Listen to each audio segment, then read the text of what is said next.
아주 부자인 사람과 아주 가난한 사람, 이렇게 그야말로 극단위로 나누어진다는 거죠. 다시 말씀드리면 이제 본인은 아주 부자이거나 아니면 아주 가난하거나 이렇게 생각을 한다는 거죠. 불평등도가 높으면 높을수록 경제 성장이 계속 지속될 수가 없다는 거예요.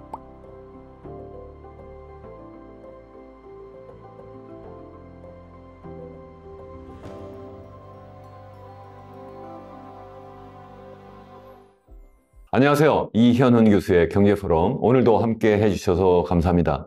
오늘 영상은 4가지 뉴 노멀 중에 우리가 산업사회에서 디지털 사회로 전환하는 문제를 한번 말씀드렸고, 두 번째로 노인사회로 전환하는 말씀을 드렸고, 그리고 오늘은 디지털 사회와 그리고 노인사회와 연관이 되어서 우리가 그동안 경험했던 것과 전혀 다른 형태의 어떤 불공평한 사회, 저는 그걸 양극화 사회라고 얘기를 하는데요. 그 양극화 사회로 전환되는 그 내용을 제가 말씀드리려고 합니다. 그것은 앞으로 계속 말씀을 드리겠습니다만, 단순하게 경제적인 측면에서 어떤 소득의 어떤 불평등이라든가 아니면 부의 불평등 정도가 아니라 그야말로 사회 전반적인 문제, 정치적인 측면도 있고요, 사회적인 측면, 그리고 문화적인 측면, 그리고 또 여성과 남성 간의 문제 등등 여러 가지 문제를 종합적으로 말씀드리려고 하는데, 결론부터 먼저 말씀드리면, 이러한 것들이 어떤 계층 간에 조금씩 불공평한 것이 아니라 그야말로 양극단에 처하는, 양극단으로 사회가 나뉘어지는 그러한 상황으로 현재 전개되고 있다 하는 말씀을 제가 드리려고 합니다. 그래서 제가 제목을 양극화 사회라고 이렇게 말씀드렸고, 우리가 보통 이렇게 얘기를 해요. 이런 어떤 사회적인 양극화 문제를 이야기할 때는 사회 불공평하고 어떻게 다르지? 또는 우리가 보통 경제적 양극화라고 얘기할 때 또 경제적 불공평 또는 경제적 불평등하고는 어떻게 다르지? 보통 이렇게 질문을 가질 수가 있는데요. 제가 생각할 때 또는 우리가 보통 학문적으로 정의할 때 우리가 경제적 불평등하면 우리가 이제 소득 계층이 있으면 그 계층별로 조금씩 이렇게 어떤 소득의 그 크기가 달라진다든가 아니면 부의 크기가 달라진다든가 또는 뭐 남성과 여성 또는 어떤 그 나이별로 이게 계층별로 조금씩 이게 달라지는 그러한 현상을 우리가 보통 불평등이라고 하는데, 양극화라고 한다면 이 중간층이 거의 없어지고 그야말로 극단만 남는 거예요. 그러니까 아주 부자인 사람과 아주 가난한 사람, 다시 또 소득순이 아주 높은 사람들과 아주 낮은 사람들, 이렇게 그야말로 극단위로 나누어진다는 거죠. 사실 우리가 한때 생각해보면 1960년대, 70년대, 80년대만 해도요, 우리가 사람들에게 물어볼 때 당신은 중산층이십니까? 이렇게 물어보면 거의 한 80% 이상이 중산층이라고 대답을 했어요. 그런데 요즘에는 당신이 중산층이십니까? 이렇게 물어보면 자기가 중산층이라고 생각하는 사람이 50%도 되지 않아요.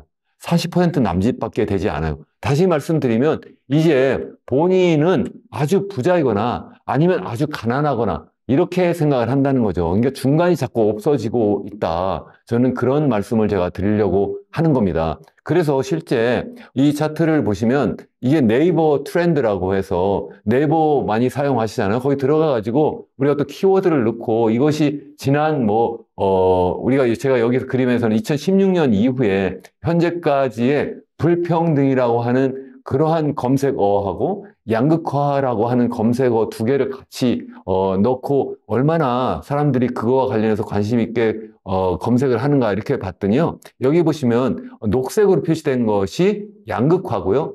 그리고 분홍색으로 표시된 것이 불평등인데, 이 불평등이라고 하는 용어보다는 양극화라고 하는 용어를 훨씬 더 사람들이 더 관심을 갖고 많이 그것을 검색하고 있어요. 그만큼 사람들이 자기가 양극화되어 있는 사회에 살고 있다. 불평등한 정도가 아니라 그야말로 양극단으로 사회가 나뉘어지고 있는 것이 아니냐. 이렇게 보고 있는 거죠. 어쩌면 지난 총선의 경우에도 보면 어땠습니까? 그야말로 양극단으로 나뉘어가지고 우리가 한 사회를 구성하는 같은 어떤 국민으로서 다만 이념과 어떤 정책적인 측면에서 서로 다른 생각을 하고 있는 사람들끼리 어떤 정책적 집단이 서로 국민의 선택을 받는 그러한 어떤 정치적 행사가 아니라 그야말로 양쪽으로 나뉘어서 상대를 완전히 무시하는 정도가 넘어서 적이라고 생각할 정도로 치열하게 싸운단 말이죠. 이런 상황이 제 생각에는 이거 뭐 전혀 바람직하지 않죠. 이렇게 된 것은 어쩌면 우리 사회가 이미 너무 양극화되었기 때문에 결국 이 사회를 대표하는 이 정치권,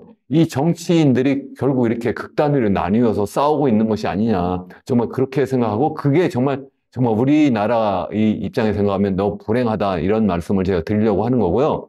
이것은 사실은 우리나라뿐만 아니라 전 세계적인 현상이기도 해요. 한번 생각해 보세요. 당장에 미국만 보더라도 미국 올해 이제 11월에 대통령 선거가 있는데 지금 완전히 뭐 민주당, 공화당, 민주당이 서로 지금 싸우고 있는데 현재 조 바이든 현직 대통령하고 그리고 이제 우리 그 도널드 트럼프 전 대통령이 서로 싸우는데 상대를 그야말로 그냥 같은 그 국민으로서 생각을 달리하는 정치 세력으로 인정하는 것이 아니라 그야말로 완전히 상대를 없애야 된다고 생각하는, 완전히 처단해야 된다는 그러한 생각을 하고 있고 실제 양쪽을 지지하는 국민들도 그렇게 생각하는 것이 아닌가 그렇게 생각합니다. 이러한 사회적 양극화, 정치적 양극화, 그리고 경제적 양극화는 우리나라뿐만 아니라 미국 그리고 또 전 세계적으로 비슷하게 현재 나타나고 있어요. 우선 우리가 보통 이런 어떤 경제적 양극화 또는 보통 이제 경제 불평등 얘기할 때 많이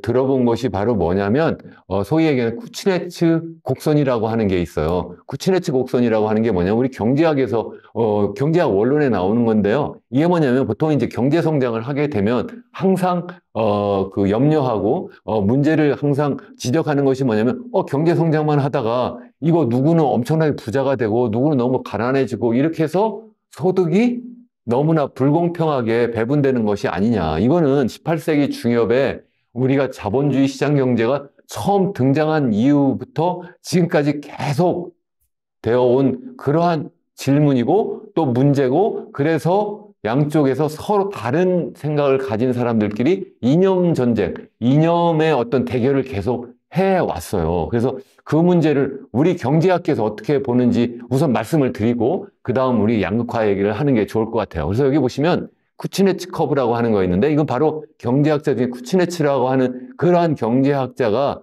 설명하는 그러한 어떤 경제 성장과 소득 불평등 간의 관계를 나타내는 거예요. 여기 보시면 그 아래 그 횡축 있잖아요. 횡축은 이게 바로 뭐냐면 1인당 국민소득이에요. 개인 국민소득이고 그리고 왼쪽 이 그 소위 종축으로 보이고 있는 것은 이 소득 불평등도를 나타내는 거예요. 그럼 이게 무슨 뜻이냐면 여기 소득이 증가하면 증가할수록 소득이 증가하는 초기에는 그러니까 경제 성장 초기에는 소득 불평등도가 증가한다는 거예요. 왜냐하면 처음에 있는 제한된 자원을 어떤 특수한 분야, 우리나라도 경제성장 5개년 계획해가지고 60년대 초기부터 시작해서 계속 고도 경제성장을 할 때 제한된 자원을 어떤 특수한 분야, 특수한 부문에 이렇게 막 집중하다 보니까 이게 뭐 소득 불평등도 가져올 수 있다. 이렇게 보통 이제 많은 지적을 했었는데 그러한 논리로 이게 소득 수준이 초기에 막 증가할 때, 그러니까 경제 발전 수준이 낮은 상태에서 경제 발전이 막 이루어지는 초기 단계에서는 소득 불평등도도 같이 높아진다. 그렇지만 어느 정도 수준이 높아지면 드디어 이게 자연스럽게 소득 불평등도가 낮아진다. 이렇게 주장하는 것이 바로 이 쿠치네츠라고 하는 경제학자고 그 당시에 아주 간단한 그런 어떤 소득과 그리고 이 소득 불평등도를 나타내는 그런 어떤 지표를 가지고 이렇게 설명을 했어요. 그래서 이게 이제 경제학 교과서에도 나오고 아직까지도 이것이 맞다라고 생각하는 분들도 계세요. 그런데 두 개의 제가 연구 논문을 한번 소개를 해 드리려고 해요. 제일 첫 번째는 뭐냐면 국제통화기금, 즉 International Monetary Fund 또는 우리 간단하게 IMF라고 하는 그러한 기구에서 발표한 그러한 연구 보고서예요. IMF는 여러분 우리 다 알잖아요. 우리가 1997년 외환위기 겪었을 때 IMF로부터 구제금융을 받고 그래서 IMF로부터 여러 가지 경제 구조 개혁을 하도록 그렇게 압력을 받았던 그런 시절이 있어서 우리가 보통 IMF 위기라고까지 하잖아요. 그 IMF 보고서인데 여기 보시면 뭐라고 되어 있냐면 제가 간단한 키워드를 제가 가져왔는데요. 그 한국말로 번역하면 뭐냐면 불평등도가 낮을수록 경제 성장이 더 지속 가능해진다. 이렇게 얘기를 하는 거예요. 우리가 앞선 우리가 설명드린 우리 쿠치네츠 커브는 뭐였죠? 경제 성장이 초기 단계에서는 어떻게 돼요? 불평등도를 높이다가 나중에는 불평등도를 낮춘다 이렇게 했는데 우리 그 IMF의 그 보고서에서는 그 관계가 거꾸로 얘기를 하고 있어요. 불평등도가 낮아지면 낮아질수록 경제 성장이 더 지속 가능하게 계속될 수가 있다. 이 얘기를 다시 설명하면 불평등도가 높으면 높을수록 경제 성장이 계속 지속될 수가 없다는 거예요. 그걸 더 극단적으로 잘 설명하는 논문이 바로 그 다음 제가 소개해 드리려고 한 논문인데요. 이게 바로 뭐냐면 American Economic Review라고 우리 경제학계에서는 전 세계에서 가장 좋은 그러한 학술지예요. 그 AR이라고 하는 이게 미국 경제학회에서 발표하는 제일 좋은 저널인데 사실 미국 경제학회가 전 세계 경제학계를 사실은 주도하고 있기 때문에 이 저널에 만약 논문을 실으면 정말 최고의 경제학자다 이렇게 이제 보통 얘기를 하는데 저도 여기에 평생 실지 못했습니다. 그래서 전 꼭 실어야 되겠다 이런 마음을 먹었는데 실지 못한 그런 아주 정말 좋은 저널이에요. 그 저널에 실린 논문인데요. 여기 보면 제목이 뭐냐면 Inequality, Leverage and Crisis 이렇게 되어 있어요. 이게 뭐냐면 불평등 그리고 leverage가 뭐예요? 이게 부채잖아요. 불평등과 부채와 그리고 위기 뭐 이런 제목인데요. 거기 키워드가 바로 뭐냐면 제가 영어로 된 걸 한국말로 번역해서 말씀드리면 1920년부터 29년까지 그 기간 동안 그리고 1983년부터 2008년 기간 동안에 저소득 가계와 중간소득 가계의 부채가 크게 증가했다는 거예요. 그 가계의 부채가 크게 증가했고 이것이 결국은 1929년에 세계 대공황을 불러왔고 그리고 2008년도에 글로벌 금융위기를 불러왔더라 이렇게 얘기를 하는 거예요. 이게 무슨 말씀입니까? 결국은 이 가계부채가 왜 늘어났어요? 가계부채가 많이 늘어난 거는 우리 한번 생각해 보시면 1920년대 그게 제가 한번 설명 예전에도 드렸어요. 뭐냐면 결국은 그 당시에 2차 산업혁명이 막 전개되고 그러면서 엄청난 투자 자금이 몰리고 그래서 뭐 주식시장도 정말 막 하늘을 치솟아 올랐고 부동산 시장도 막 치솟아 올랐고 이렇게 되면서 정말 호황 중에 최호황을 누렸었는데 그런 가운데 이제 자본가와 노동자 간에 이렇게 뭐 계급이 당연히 그 당시에 있었고요. 그래서 부자는 엄청나게 부자가 됐고 가난한 사람들은 상대적으로 더 많은 가난한 그러한 상황에 계속 되었고 그렇지만 이게 주식시장도 막 뛰어오르고 그리고 부동산 시장도 막 뛰어오르니까 당시에 못 사는 사람들도 돈을 빌려서 주식시장에 투자하고 그리고 부동산, 소위 주택도 막 사고 이렇게 되는 상황이 되었는데 그 사람들의 소비 여력이 어떻게 되겠어요? 자꾸 부채가 늘어나니까 점점 떨어지죠? 그러니까 어느 순간에 보니까 이 그 많은 투자를 해서 생산해낸 그러한 상품들이 팔려나가지 않는 상황이 되는 거예요. 다시 말하면 재고가 막 쌓이게 되고 그러니까 이거 이상하다 해가지고 사람들이 투매를 하기 시작하고 그게 바로 1929년 세계 대공황이거든요. 그러한 상황이 전개되었다. 제가 한번 말씀드렸는데 그러한 논문 내용이 바로 여기에 있는 거고요. 그리고 2008년도에 글로벌 금융위기가 터졌다. 이렇게 말씀을 예전에도 드렸는데 그렇게 터진 이유가 뭐예요? 서브프라임 모기지 사태라고 말씀드렸잖아요. 그게 바로 뭐예요? 서브프라임이라고 하는 거는 신용이 프라임이 아닌 그 밑에 그러니까 신용이 좋지 않은 사람들에게까지 대출을 해주고 그 대출 자금 가지고 그 사람들이 뭐 했어요? 그 당시에 주택 가격이 막 또 뛰어오르니까 거기에 막 사람들이 투자를 하게 된 거예요. 그 투자를 하니까 그러니까 또 주택 가격이 올라가니까 또 다른 사람이 또 거기 담배 들고 이러다 보니까 이게 너무 많이 올라가네 하면서 그 당시에 또 미국 연준이 금리를 좀 올리기 시작하면서 이거 너무 심하다 해가지고 돈을 빌려간 사람들이 그걸 갚지 못하는 상황이 되고 그래서 결국 사람들이 또 주택을 투매하게 되고 그러면서 그게 펑 터진 거거든요. 다시 말씀드리면 우리가 1929년도 그렇고 2008년도도 그렇고 결국은 어떤 버블이 계속 생겨났는데 그 버블을 만드는 가운데에서 꼭 부자들뿐만 아니라 이 가난한 사람들, 이 신용이 좋지 않은 그러한 저소득이라든가 중간소득 가게들도 거기에 전부 다 돈을 빌려서 거기에 함께 투자를 하다가 이게 펑 터진 게 바로 세계 대공황이고 그리고 2008년 글로벌 금융위기다. 바로 그렇기 때문에 우리나라가 지금 가계부채가 지금 너무 커졌다. GDP 대비 전 세계에서 가장 높다. 100%가 되고 우리가 전세자금까지 포함을 해버리면 이게 150%가 넘어가지고 전 세계에서 단연 그 1등이다. 그래가지고 더군다나 이게 그렇게 해가지고 부동산 투자를 완전히 몰빵을 하게 되면서 우리가 지금 그러한 상황이 되어 있다. 그래서 이게 1929년이나 2008년도와 같은 그러한 거품이 꺼지는 상황이 될 수도 있다. 그래서 너무 걱정이다라고 제가 계속 말씀을 드렸잖아요. 그러한 상황이 바로 이 연구 논문이고, 그렇기 때문에 결국 가계부채는 이 소위 얘기하는 불평등, 경제 불평등하고 연관되어 있고, 이게 거품과 연관이 되어 있고, 그래서 이게 경제가 폭망할 수도 있고, 그래서 이게 IMF 보고서에도 그래서 경제 성장이 절대로 지속 가능하지 못하다. 언제요? 경제 불평등화가 너무 높아지고, 그러면 이게 가계부채가 자꾸 늘어나고, 그러한 가운데 거품이 점점 더 커져서 이게 결국은 터진다. 그 얘기를 하는 겁니다.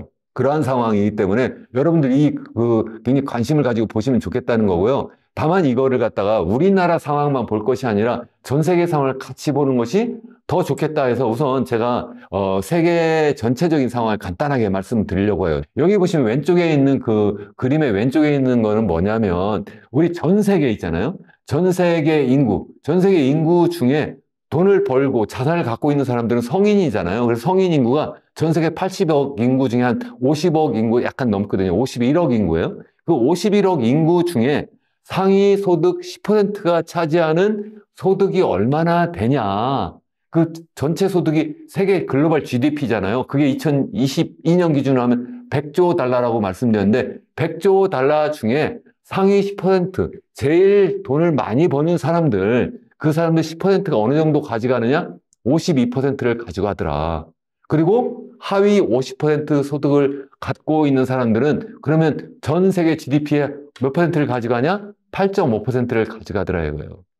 무슨 말씀입니까? 우리가 정말 우리 인류가 다 우리 인간은 공평해, 평등해 이렇게 얘기하지만 소득 기준으로 보면 절대로 평등하지 않다는 거예요. 전 세계 인구 중에 10%가 전 세계 우리 GDP, 전 세계 소득의 절반 이상을 가져가고 전 세계 인구 하위 50%는 전 세계 소득의 10%도 가져가지 못한다. 그렇게 굉장히 불공평한 사회다라는 말씀을 제가 드리려고 하는 거고요. 이 소득보다도 더 불평등도가 더 심한 게 바로 뭐냐면 자산 또는 부예요. 영어로 wealth라고 하는데 부를 보면은요. 전 세계에 자산이 있을 거 아닙니까? 이 소득이 자꾸 축적이 되면 그게 자산, 부가 되잖아요. 그걸 기준으로 보면 거기에 보면 금융자산도 있고 부동산 자산도 있죠. 그걸 전부 다 합한 거예요. 그걸 보면 전 세계 부 중에 정말 부자 10%가 몇 퍼센트의 부를 갖고 있냐면 76%를 가져간다. 이게 무슨 얘기예요? 76%면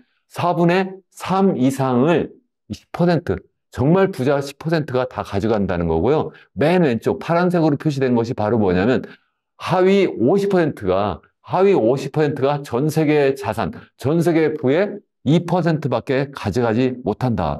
전 세계가 굉장히 불공평하다는 거예요. 물론 이렇게 된 중요한 이유는 뭐예요? 당연히 선진국은 굉장히 부자고 거기에 또 굉장히 고소득 그러한 계층이 몰려 살고 있고 또 저쪽 아프리카나 이런 데에는 당연히 가난한 사람들이 많이 있기 때문에 그런 면이 있어요. 그러니까 이렇게 볼 수가 없다. 이렇게 말씀을 하실 수도 있는데 그러면 국가별로 한번 보면 어떠냐는 거예요. 여기 이게 뭐냐면 전 세계를 볼 때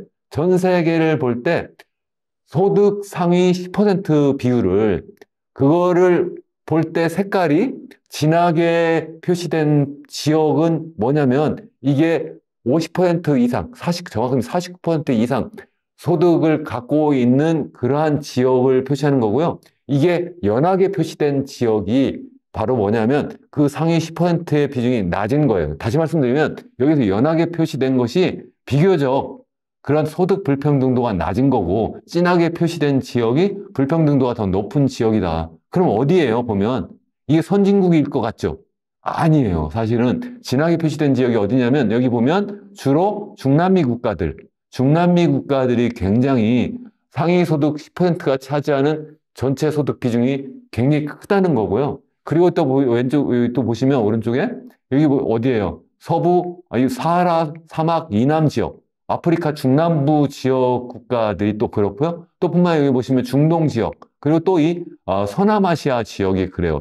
이런 나라들이 주로 가난한 나라고 또 이러한 나라들이 주로 독재 국가들이고 왕정 국가들이에요. 그래서 이런 나라들이 더 이런 어떤 소득 불평등도가 상대적으로 더 크다는 거라고 말씀을 드릴 수가 있습니다. 그리고 또 하나 더 생각해 볼 수 있는 게 뭐냐면 부의 양극화인데 여기 보시면 전 세계에서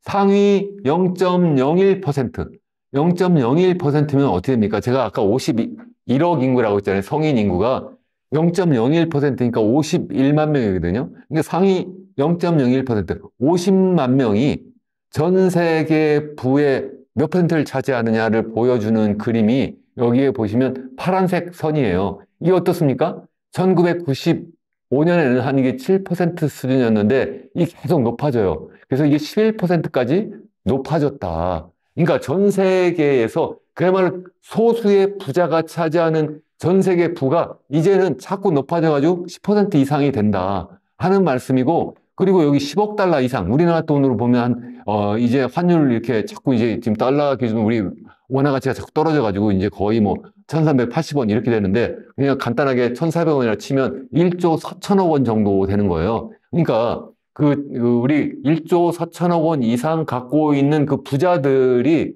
전 세계에서 보니까 한 3% 정도 된다. 그렇게 정말 초부자들, 엄청난 부자들도 자꾸 그 비중이 높아지고 있다는 거고요.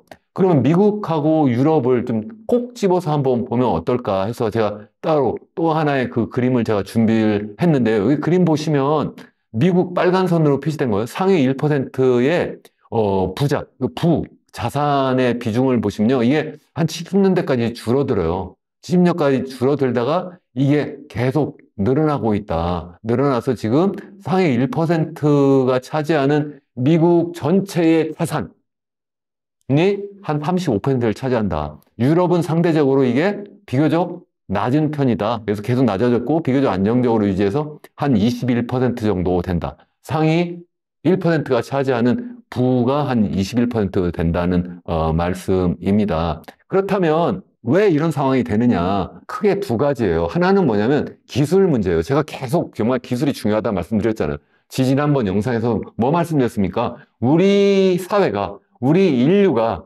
드디어 농업혁명을 넘어서 산업혁명을 했고 산업혁명을 넘어서 우리가 디지털 혁명을 하고 있다. 우리가 지금 디지털 혁명을 하고 있고 그 디지털 혁명은 우리 1990년대에 제1차 디지털 혁명이 있었고 그리고 최근에 정말 제2차 디지털 혁명을 하면서 정말 엄청나게 빠른 속도로 기술 발전이 이루어지고 있다. 여기에 올라타지 못하면 우리는 정말 폭망한다. 이런 말씀을 드렸는데 바로 그러한 두 가지 이유. 다시 말씀드리면 산업혁명부터 시작해서 최근에 디지털 혁명 때문에 이게 결국은 소득의 양극화 그리고 소득이 축적이 되면 그게 부가 되기 때문에 부의 양극화가 점점 더 심화됐다는 게 한 가지 원인이고요. 두 번째는 뭐냐면 신자유주의. 우리가 보면 산업혁명 이후에 자본주의 시장 경제가 있었고 자본주의 시장 경제가 너무나 지나치게 자본과 시장에 너무 그 모든 것을 다 우리가 모든 것을 다 우리가 맡겨버리게 되다 보니까 너무 이 양극화, 소위 얘기하는 불공평, 불평등이 너무 심화된다. 그래서 거기에 대한 어떤 반발로 사회주의 계획경제도 등장했다. 뭐 이런 말씀도 드렸고요. 최근에 와가지고 어쨌든 이게 이제는 그건 너무 심하다. 그래서 우리가 1929년 세계 대공황 이후에 새로운 어떤 그 자본주의와 시장 경제를 혼합하는 그러한 케인즈주의가 등장했었는데 그것도 더 최근에 와가지고는 이제는 1990년에 이제 사회주의권이 몰락하고 그리고 또 중국이 이제 본격적으로 개혁 개방에 이제 돌입하고 이러면서 이제 WTO에도 가입하고 이러면 전 세계가 하나의 시장이 되고 그래서 그야말로 신자유주의와 세계화가 그야말로 활짝 열리게 되었다. 그러다 보니까 그야말로 전 세계에서 최고의 기업, 전 세계에서 제일 뛰어난 인재가 다 해먹을 수가 있는 거예요. 그런 상황에서 결국은 이 소득의 양극화 그리고 부의 양극화가 나타났다. 뭐 그런 말씀을 드리는 거고 또 한 가지 특징은 뭐냐면 코로나가 터지면서 그게 더 확산이 돼버린 거예요. 이 코로나가 터지면서 이 디지털 혁명이 더 확산이 돼버리고 그러다 보니까 그것이 더 본격적으로 어떤 소득 양극화, 부의 양극화를 불러올 수밖에 없는 거고 또 한 가지는 뭐냐면 경제 봉쇄를 하게 되니까 그 경제 봉쇄를 해가지고 거기에 누가 피해를 받아요? 결국은 경제 봉쇄를 하지만 집에서 일하는 사람들은 별로 피해를 많이 받지 않잖아요. 그게 아니라 우리 일용 근로자들, 직접 우리 건설 노동자들, 직접 건설하는 데 가서 아니면 직접 시장에 가서 이렇게 일해야 되는 사람들은 꼼짝없이 그냥 집에서 갇혀 있어야 되니까 내가 일자리를 잃어버리고 나의 소득이 크게 감소할 수밖에 없는 상황이 돼버리는 거예요. 그래서 그 소위 얘기하는 화이트 칼라와 블루 칼라 간의 그 어떤 일자리 감소와 일자리 소위 얘기하는 그 소득 양극화가 굉장히 심화됐다는 거고 또 뿐만 아니라 이 코로나가 터지면서 이 경제 봉쇄에 따라서 경제가 너무 침체가 된다고 해가지고 굉장히 돈을 많이 풀었다고 말씀드렸잖아요. 금리도 낮추고 양적 완화라는 것도 하고 이렇게 되면서 유동성이 너무 많이 풍부하게 풀려버리니까 결국 주식도 엄청나게 많이 투자를 하게 되고 부동산 투자도 엄청나게 많이 하게 되고 이렇게 돼버리면서 소위 주식 가격, 부동산 가격이 막 뛰었는데 누가 그걸 다 합니까? 당연히 돈을 많이 갖고 있는 사람들, 부자들이 이미 부자인 사람들이 주식 투자도 많이 하고 또 부동 투자도 많이 하고 그러니까 그 사람들의 돈은 엄청나게 더 많이 증가할 수밖에 없는 그래서 이 코로나 이후에 또 이러한 부의 양극화, 소득의 양극화도 굉장히 심화되었다. 이것은 전 세계적인 현상이고 또 우리나라도 그러한 현상이 나타났다. 이렇게 말씀을 드립니다.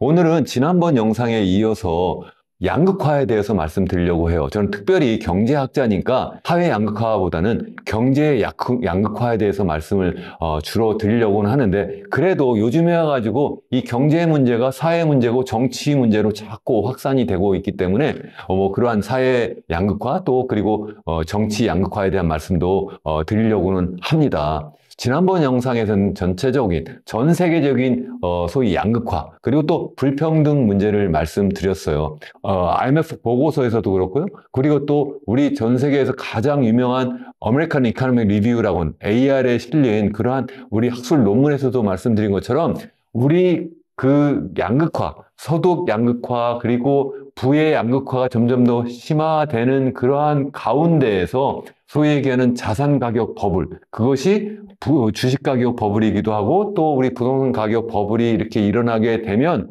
결국 그것이 예전에 1929년 세계 대공황을 불러온 것 그리고 또 2008년 글로벌 금융위기를 불러온 것과 같은 그러한 상황으로 될 수밖에 없다는 거예요. 그러한 현상은 그러면 과거의 일이지 이제는 뭐 다시는 그런 것이 없을 거야 이렇게 생각하실 수가 있는데 사실은 전 세계에서 보면 그러한 상황에 제일 근접하고 있는 나라가 바로 우리나라예요. 그래서 우리나라 얘기를 제가 오늘 본격적으로 제가 말씀드리려고 하는데 결론부터 말씀드리면 우리나라는 그야말로 1929년 직전 상황 그리고 2008년 바로 직전 상황과 굉장히 비슷하게 그야말로 우리가 부채를 엄청나게 많이 일으켜서 그거 가지고 자산에 엄청나게 뻥튀기를 해놓고 있다. 그게 바로 주택가격 엄청나게 띄우면서 현재까지 와 있는데 이것이 정말 큰 문제고 그것이 바로 또 사회 양극화, 경제 양극화를 불러오는데 그것이 바로 자산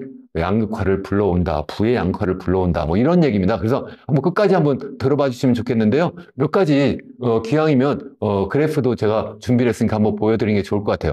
우리가 보통 사람들이 생각할 때 양극화 또는 불평등 뭐 이런 얘기할 때는 뭘 얘기하냐면 주로 소득 불평등을 얘기한다. 소득 불평등이라는 말 그대로 내가 월급 노동자로서 벌어들이는 거라든가 아니면 내가 자산이 있으면 거기에서 뭐 이자 소득이라든가 이것도 소득이고요. 아니면 내가 자영업자로서 거기에서 내가 어떤 영업 이익을 만들어내면 그게 나의 소득이에요. 그 소득이 과연 우리 전체 인구 중에서 과연 어떻게 배분되어 있느냐를 나타내는데 그것을 계산하는 여러 가지 지표가 있는데요. 그중에 가장 많이 쓰여지고 가장 잘 알려진 지표가 바로 뭐냐면 지니 계수예요. 그 지니 계수가 보통 0부터 1 사이의 값을 갖는데 0으로 갈수록 굉장히 불평등도가 낮다. 그러니까 0이면 그야말로 완전히 똑같이 나눈다. 그러니까 100이라고 하는 그런 어떤 전체 소득이 있으면 100명이 다 똑같이 나눠 갖는다. 일찍 갖는다. 그런 상황이고요. 그건 뭐 우리가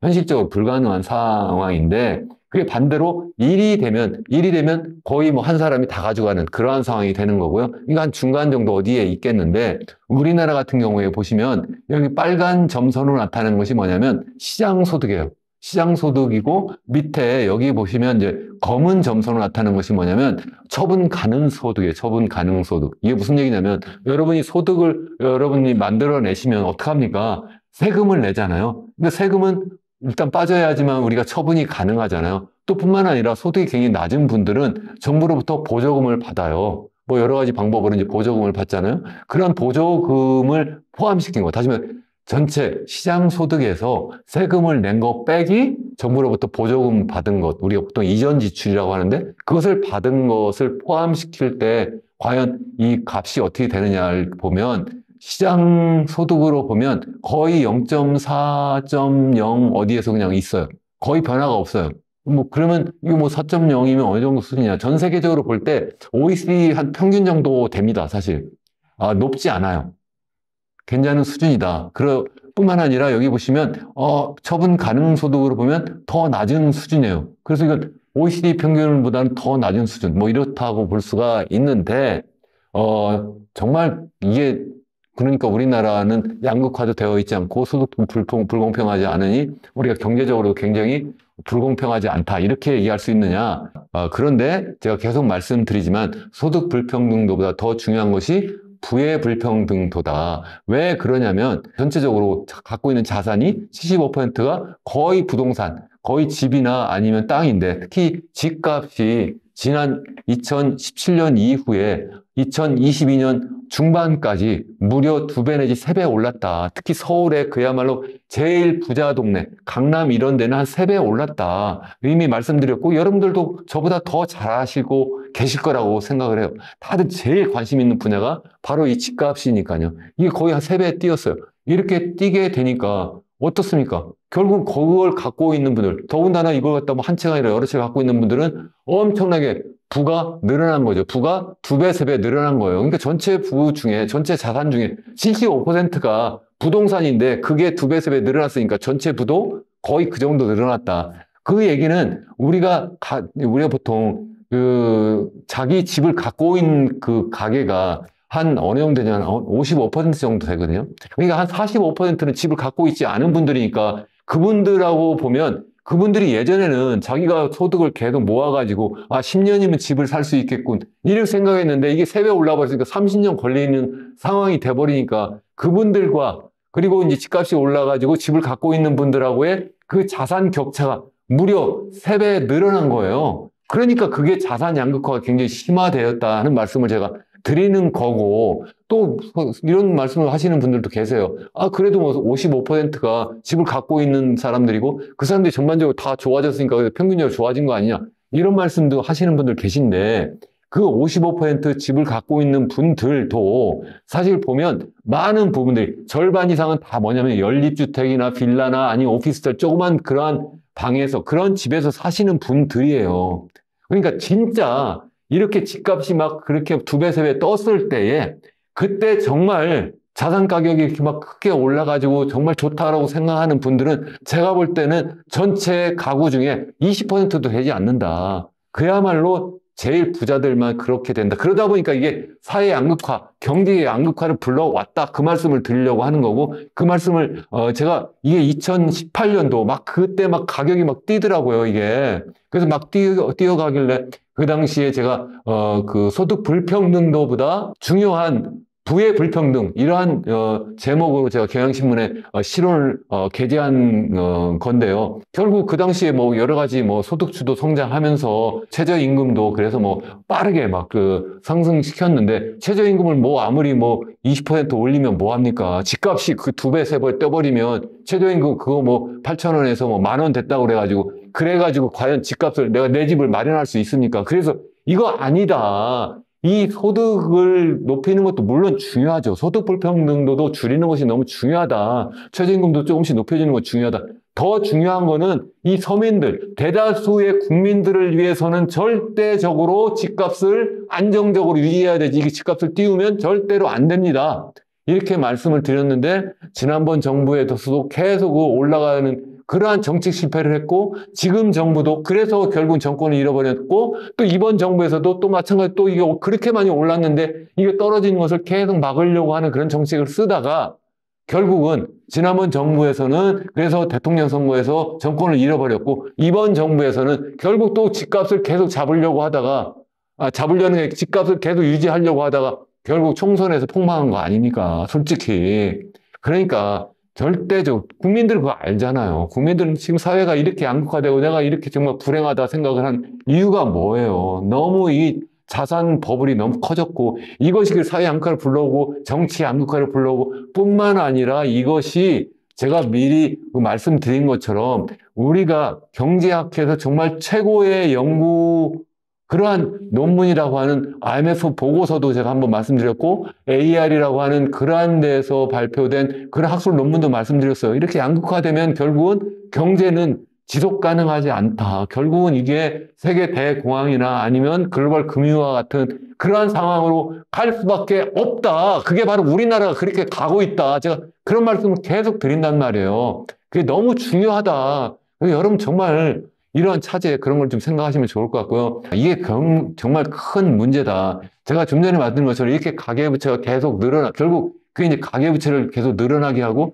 그 가계부채가 늘어나는 게 이게 부자들의 가계부채가 늘어나는 것도 문제지만 이미 서브프라임 모기지 사태처럼 이 소위 얘기하는 신용도가 낮은 사람들의 가계부채가 더 빨리 늘어나는 것도 문제다. 이런 말씀도 제가 드렸고 우리나라에서 뭐 영끌이 하는데 특히 우리 청년층들이 이 부채를 일으켜서 레버리지를 일으켜서 집을 많이 사고 있고 사왔고 그래서 그분들이 많은 집을 사가지고 거기에서 돈 번 사람도 있겠지만 많은 사람들이 거기에 지금 부채에 물려 있어요. 그래가지고 요즘에 와가지고 지금 무슨 신문 보도가 있습니까? 요즘에 영끌족의 눈물 해가지고 올해 1월 달에 이미 경매가 신청 11년 만에 최대다. 그게 뭐 지난 2월 달 기사고요. 가장 최근 기사에서 보면 다시 또 비슷한 기사가 또 나왔어요. 고금리의 영끌적 못 버텨 3월 집합 건물이 결국 아파트 같은 거죠.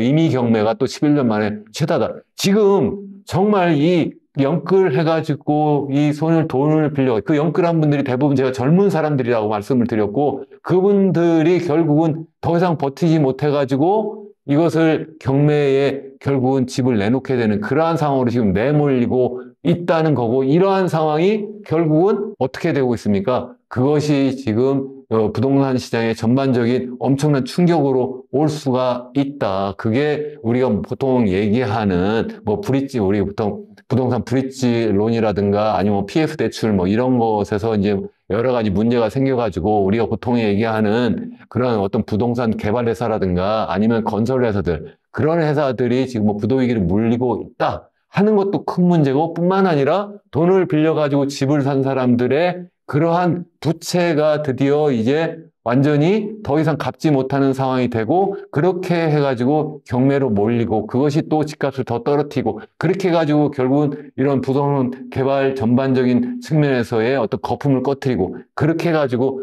우리나라가 1929년 세계 대공황이나 아니면 2008년 글로벌 금융위기와 비슷한 상황으로 내몰릴 수도 있다라고 이제 걱정을 하는 거라는 겁니다. 여태까지 제가 오늘 또 다시 이제 부동산 얘기하면서 여러분들 앞에서 또 흥분하는 그런 모습을 보여드렸습니다. 정말 우리나라에 있던 부동산 문제, 가계부채 이 얘기만 하게 되면 저는 정말 너무 흥분하지 않을 수가 없어요. 우리가 정말 여러분들 정말 우리 동참해서 이 문제를 정말 현명하게 해결할 수 있는 방안을 함께 만들어 나가면 좋겠다 이런 생각에서 이렇게 말씀드렸습니다. 오늘은 그런 어떤 소득과 부의 양극화라든가 불평등 차원을 좀 더 뛰어넘어서 과연 우리가 현재 마주하고 있는 디지털 사회 그리고 이 노인 사회에서 나타날 수 있는 그런 양극화 문제를 한번 말씀드리려고 해요. 그래서 우선 제일 먼저 우리 한번 디지털 사회 측면에서 한번 양극화 문제를 한번 말씀을 드리려고 합니다. 우리가 보통 디지털 사회 양극화하면 떠오르는 얘기가 뭐냐면 디지털 디바이드예요. 디지털 디바이드 하면 디지털 나눔 이런 뜻이잖아요. 디바이드라는 게 나눈다 이런 뜻인데 결국 디지털 양극화다 뭐 이런 뜻이죠. 결국은. 첫 번째는 뭐냐면 결국 이 디지털 사회에서 거기에 참여하는 사람들과 참여하지 않는 사람들 간의 양극화가 소위 얘기하는 소득이 굉장히 크게 격차가 벌어질 수밖에 없다는 거고요. 또 두 번째는 이 디지털 사회로 전환이 되는데 그 속도가 너무 빠르고 또 이게 어떤 특수한 지역에 더 편중되어서 진행되다 보니까 결국은 그러한 어떤 디지털 혁명의 혜택을 받는 지역과 그렇지 않은 지역 또 그러한 혜택을 받는 그런 어떤 소득 집단과 그렇지 않은 집단 간의 그런 양극화가 굉장히 심하다 하는 얘기고 또 하나는 이 세대 간에도 이 디지털 디바이드가 굉장히 심각하게 나타난다. 대표적으로 우리 나이 드신 분들과 우리 젊은 사람들, 그 젊은 사람들 태어날 때부터 어떻습니까? 그냥 스마트폰을 붙잡고 살잖아요. 그러면서 자연스럽게 이 디지털 사회에 자기가 그냥 일원이 되고 있는데 우리 나이 드신 분들은 저도 마찬가지고요. 그야말로 아날로그 세상에서 태어나서 아날로그 산업형으로 계속 경제 활동을 하다가 이제 은퇴할 만하니까 디지털 세상이 돼가지고 거기에 내가 제대로 적응하지 못하면 당장에 소득을 벌어들이지 못할 뿐만 아니라 어디 가서 내 쇼핑도 못하고 하다못해 어디 가서 햄버거도 하나 사 먹지 못해요. 딱 하면 내가 뭐 현금을 내거나 아니면 뭐 제동안 뭐 신용카드 내서 하려더니 저쪽에 저 기계 가가지고 뭐 이렇게 직접 하세요. 그러면 가서 어떻게 할지를 막 모르는 이러한 상황이 막 되고 뿐만 아니라 뭐 여러 가지 여러분들이 뭐 많이 하시잖아요. 온라인 쇼핑이라든가 뭐 여러 가지 이러한 활동에 있어서 나이 드신 분들은 굉장히 힘들어한다. 그런 것들이 다 디지털 디바이드라고 얘기하는데 그게 뭐가 중요하냐. 정말 이제 중요한 이유는 바로 뭐냐면 이 디지털 사회에서는 제가 좀 전에 잠깐 말씀드린 것처럼 결국 이 디지털 사회를 주도하는 사람과 주도하지 않는 사람 간의 그런 어떤 경제적 격차가 엄청나게 벌어질 수밖에 없다는 거예요. 그 첫 번째 이유가 바로 뭐냐면 이 엄청난 그러한 혁명이기 때문에 거기에서 엄청난 소득과 부가 창출될 수밖에 없고 그래서 그걸 만들어내는 사람이어야 된다는 거고 거기 참여하지 못하면 당연히 나는 평생 아날로그 인간으로서 뒤처진 그러한 인생을 살 수밖에 없다는 겁니다. 근데 더더군다나 그래도 내가 그냥 월급 노동자로서 그냥 살면 되지 이렇게 생각할 수가 없다라고 제가 말씀드렸잖아요. 왜 그러냐면 이 디지털 디바이드에서 내가 완전히 뒤처져 버리면 일자리 자체가 없어질 거다. 왜 그러냐면 우리 생각해 보시면 18세기 중엽에 소위 얘기하는 산업혁명이 이제 처음 일어나기 시작했을 때는 바로 그게 기계혁명이라고 말씀을 드렸어요. 인간이 드디어 기계를 만들어내고 그 기계를 이용해서 드디어 상품을 만들어내기 시작을 한 거죠. 다시 말씀드리면 그 기계가 우리 인간의 육체적 노동을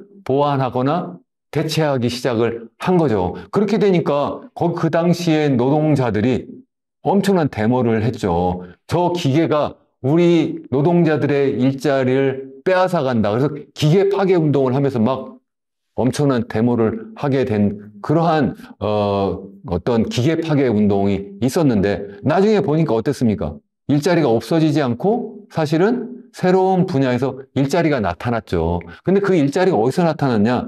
다 뭐냐면 우리가 얘기하는 제3차 섹터, 제3의 섹터, 우리가 서비스 분야에서 보통 새로운 일자리가 나타났죠. 다시 말씀드리면 우리가 보통 경제를 보면 제1 섹터, 그리고 제2 섹터, 그리고 제3 섹터, 그걸 갖다 제1차 산업, 제2차 산업, 제3차 산업 이렇게 말하는 사람도 있는데 엄밀히 얘기하면 섹터라고 하는 게 맞다라고 제가 말씀드렸어요. 우리가 보통 산업하면 제조업을 얘기한다. 그래서 제2차 섹터가 제조업이고 제3차 섹터가 서비스 분야다. 그 서비스 분야 쪽에 주로 일자리가 많이 나타났다. 그래서 실제 선진국도 그렇고 우리나라도 그렇고 전체 GDP에서 이 서비스 분야가 차지하는 그 비중이 3분의 2가 넘는다. 우리가 그러니까 결국 일자리가 서비스 분야에 많이 새롭게 등장해서 그래서 우리가 같이 경제 활동을 할 수가 있었다는 건데 이제 디지털 혁명이 되고 이제 요즘 한참 각광을 받고 있는 인공지능이 하는 일이 뭐예요? 인공지능은 우리 인간의 육체 노동뿐만 아니라 정신적 노동까지도 보완 정도를 넘어서 완전히 대체할 수가 있다는 거예요. 제가 지금 이렇게 강의하는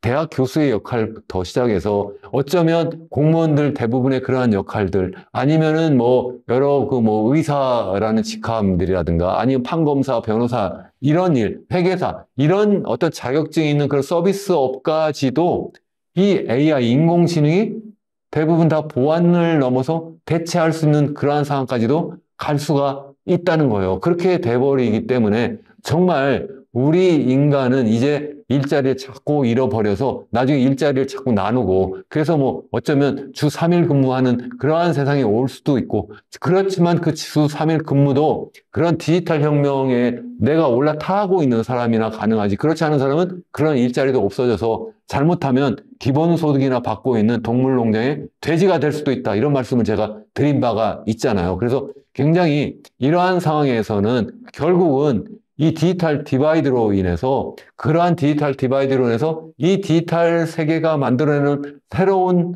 그러한 어떤 소득과 부를 향유하는 그러한 소수의 사람들과 그렇지 않은 대다수 간의 그런 어떤 양극화가 굉장히 크게 나타날 것이다 하는 거고요. 두 번째는 제가 노인사회에 대한 말씀을 많이 드렸는데, 이 노인사회가 등장한다. 이게 결국은 뭐냐면, 지금도 우리나라가 이제는 전체 노인 중에 65세 이상 인구 중에 5분 중에 1명, 그러니까 한 20%가 65세 이상 인구인데, 이게 10년 정도 지나면 이제 30% 수준까지 따라잡을 거다고, 전 세계에서 가장 인구 고령화 속도가 빠르다, 이런 말씀도 제가 드린 바가 있는데, 이렇게 되면서 이 노인 문제가 정말 심각한 사회 문제다 하는 말씀을 제가 드렸어요. 여러 가지 사회적 문제가 있어요. 그 중에 하나가 당연히 이 소위 얘기한 청장년층, 생산 연령 인구가 점점 더 줄어들고 있는데 노인 인구는 자꾸 늘어나니까 그 부양하는 것도 굉장히 힘들다, 뭐 그러한 문제부터 여러 가지 있는데,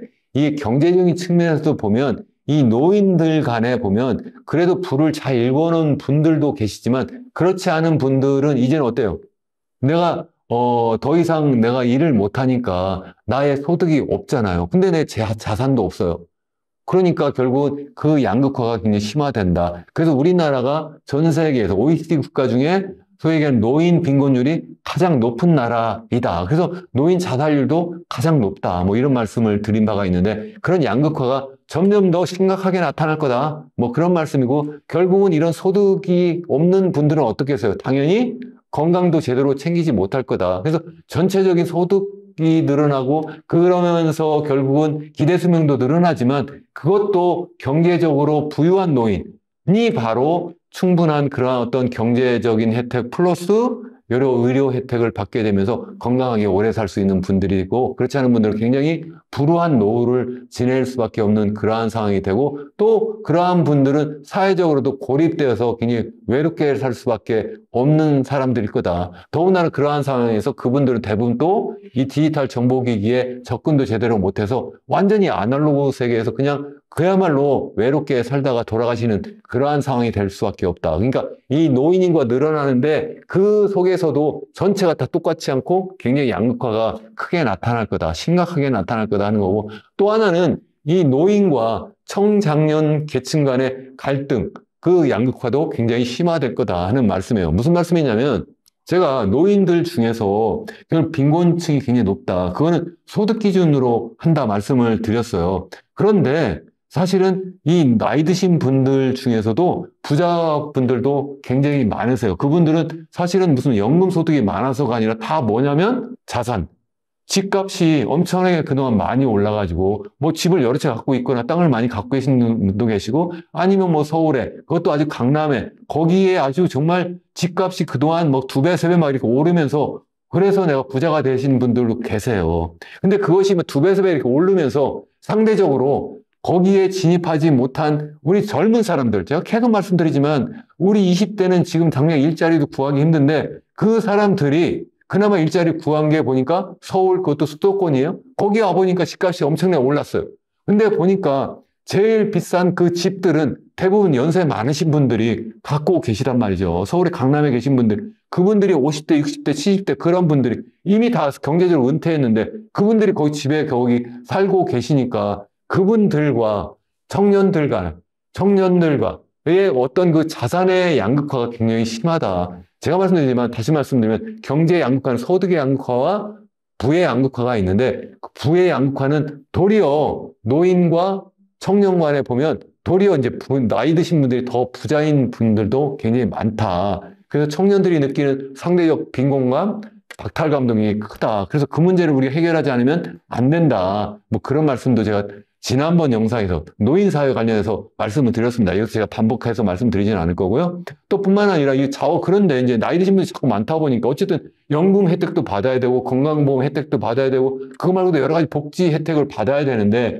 문제는 우리가 젊은 인구는 자꾸 줄어들고 있고 그러다 보니까 상대적으로 자꾸 노인 부양하는 그런 부담은 점점 더 많다 보니까 이 제한된 공공재원을 어떻게 나이 드신 분들에게 배분해 드려야 되느냐. 결국은 나이 드신 분들과 젊은 층 간의 그런 어떤 갈등, 세대 갈등이 심할 수밖에 없다는 거고요. 또 뿐만 아니라 나이 드시니까 자꾸 더 오랫동안 고용시장에 남아 있어야 된다. 이렇게 또 얘기를 하잖아요. 또 그것도 맞긴 맞아요. 근데 맞는데 보니까 젊은 사람들이 거기 가서 승진도 하고 자꾸 새로운 일자리 찾아야 되는데 나이 드신 분들이 계속 그 일자리에 남아 있으니까 결국은 나이 드신 분과 청장년 간의 그런 어떤 일자리를 두고 서로 또 경쟁하는 이런 문제가 있다는 겁니다. 혹자는 이런 분도 계세요. 아니, 점점 출산율도 낮아지고 젊은 사람들 자꾸 없어진다고, 줄어든다고 하니까 일자리 점점 많아지는데 뭘 걱정이야. 이렇게 말씀하시는 분도 계신데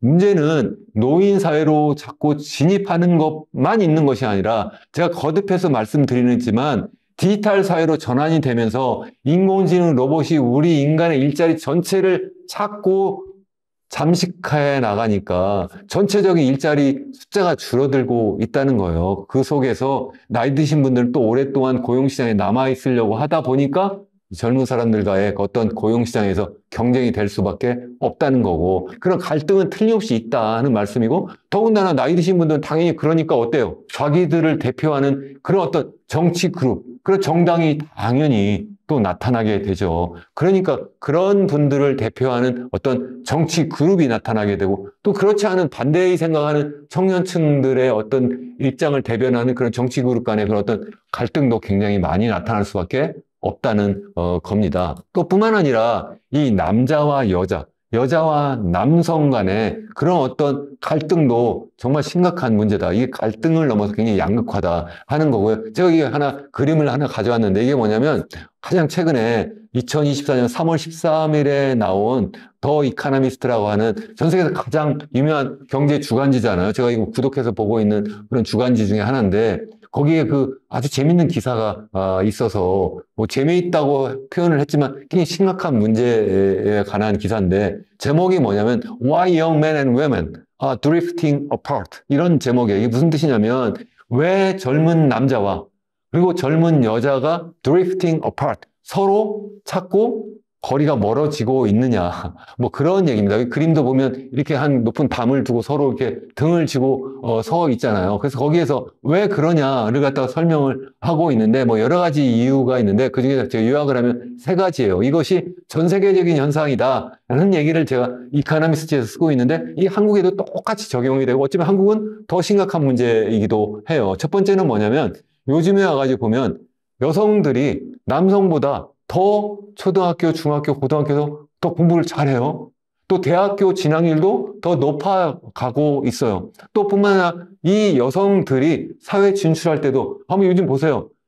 의사들도 더 많이 진출하고 있고요. 하다못해 요새 판검사도 지금 여성분들이 더 많이 진출하고 있고요. 우리 교수사회도 우리 여성분들이 점점 더 많이 진출하고 있어요. 실제 여기 오른쪽 그림에서 한번 보시면 이게 뭐냐면 그 OECD 국가에서 소위 얘기하는 대학 이상의 학위를 받고 졸업하는 그 비율이에요. 여성은 지금 계속 빠르게 증가해가지고 이게 한 50% 가까이 되는데 남성은 35% 수준에서 머물러 있어요. 다시 말씀드리면 여성이 남성보다 이 학교에서 공부도 잘하고 대학 이상의 교육도 받고 또 사회 진출할 때도 훨씬 더 좋은 일자리에 간다는 거예요. 그래서 첫 번째가 높은 교육 수준을 여성들이 점점 더 보이고 있고 또 일자리가 두 번째로 더 고소득 일자리, 더 좋은 일자리에 여성들이 더 많이 진출하고 있다. 그러니까 어때요? 당연히 남성들은 예전에 자기들이 차지했던 그러한 일자리인데 여성들이 자꾸 이제 거기에 점점 더 진출하게 되니까 당연히 남성들은 방어적이 되고 그러면서 거기에서 상대적으로 거기에서 위축하고 거기에서 상대적 지위 상실에 따라서 분노하고 그래서 여성에 대한 어떤 그러한 분노를 직접적으로 표출하기도 하고 남성은 또 그런 어떤 분노를 표출하고 또 거기 피해의식을 갖지만 여성은 또 어떻게 생각을 해요? 아, 이거 뭐야. 남성들이 별로 능력도 되지 않는데 거기에서 그냥 일자리를 남자이기 때문에 차지한다는 이런 식으로 해서 자꾸 일자리를 우리 여성에게 제공하지 않는다. 이건 불공평하다. 또 이렇게 한다는 거예요. 더군다나 디지털 사회를 찾고 우리가 진입하면서 그 일자리라는 게 대부분 이제는 어때요? 남자가 무슨 근육을 이용해서 하는 일자리는 이제는 AI 로봇이 대부분 다 대처하고 그야말로 두뇌를 쓰는 우수한 인재가 새로운 생각을 하고 정말 뛰어난 그러한 어떤 능력을 발휘하는 사람이 필요한데 그게 이제는 점점 더 고학력 노동자, 고학력을 갖추는 이런 여성에게 더 유리한 사회. 더군다나 이제 감성이 더 중요한데 남성보다는 여성이 훨씬 더 감성적이기 때문에 그러한 어떤 디지털 사회에서 더 맞지 않느냐. 뭐 이런 얘기를 이제 우리 이카노미스트에도 하고 있는데 저도 그렇다고 생각을 합니다. 그래서 이러한 상황이 지금 전 세계적으로 나타나고 있고 우리나라 같은 경우에 특히 보면 여성의 고등교육 수준이 여기 보시면 여성이 남성보다도 여성이 OECD 평균보다도 그 고등교육 수준이 더 높다. 여성은 여기 이게 92%라고 하고 OECD 전체 평균 87%라고 하는데 우리나라 예전에는 더 낮았어요. 90년대만 해도 우리나라는 그 여성이 고등교육 받는 비율이 22%밖에 되지 않았어요. 그런데 이 OECD 자료입니다. 이 월드뱅크 자료입니다. 그런데 이게 2022년 가장 최근에 보면 이게 90%를 넘어버려요. 굉장히 빠르게 우리나라 여성의 고등교육 을 받는 그러한 수준 그 비율이 굉장히 높아졌다. 그러니까 굉장히 빠르게 좀 전에 말씀드린 그러한 여성들이 학업 성취도 높고 뿐만 아니라 일자리도 점점 더 빠르게 진출하고 있고 또 그게 디지털 사회에 맞물려서 그런 일자리를 더 여성들이 더 잘 적응하고 있다. 뭐 그런 말씀입니다. 그런데 아까 말씀드린 것처럼 그런데 여성들의 그 경제 활동의 참가율은 우리나라는 여기 보시면 60%밖에 안 돼요.